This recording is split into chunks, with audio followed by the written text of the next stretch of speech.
మాది చీరాల నియోజకవర్గం. నా పేరు తమ్మా కోటయ్య అండి. మేము చీరాల గడియార స్తంభం దగ్గర నివాసం ఉంటున్నాం. ఇప్పుడు జగన్ గారి ప్రభుత్వం ప్రజెంట్ కొంచెం బాగానే ఉన్నట్టుగా అనిపిస్తుంది. అమ్మఒడి పథకాలు అంతా విద్యా వ్యవస్థ అంతా విద్యా బడుల గురించి కొంచెం బాగానే ఉంది. కొంచెం ఈ డ్వాక్రా గ్రూపులు వీటికి కూడా కొంచెం బాగానే ఉంది. మైనస్ అలా ఏంటంటే మా రోడ్లు కొంచెం అభివృద్ధి చేసి చిన్న చిన్న రిపేర్లు ఉన్నాయి, వాటిని కూడా బాగు చేసి ప్రజలకు అసౌకర్యం లేకుండా చూడాలని బాగా కోరుకుంటున్నాం.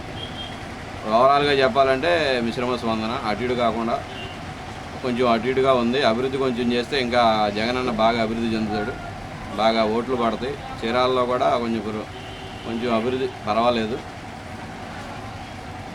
ఇంకొంచెం పిల్లలకి వాళ్ళకి స్కూల్ గురించి బాగానే అవకాశం ఉంది. డ్వాక్రా మహిళలు బాగానే ఉంది. ఆటో వాళ్ళకి కూడా కొంచెం బాగానే ఉన్నట్టుగా అనిపిస్తుంది. కొంచెం నేతన్నలకి వీళ్ళకి కూడా కొంచెం 24 మన ఇయర్లీ 24,000 ఇస్తున్నారు. వాళ్ళు కూడా కొంచెం బాగానే ఉన్నట్టు అనిపిస్తుంది. అభివృద్ధి ఫలాలకు అందరికీ అందుతున్నాయి అని అనుకుంటున్నాం. ఇంకొంచెం అభివృద్ధి కూడా కొంచెం దృష్టి సారిస్తే ఇంకా జగనన్నకు తిరుగుండదని మేము కోరుకుంటున్నాం.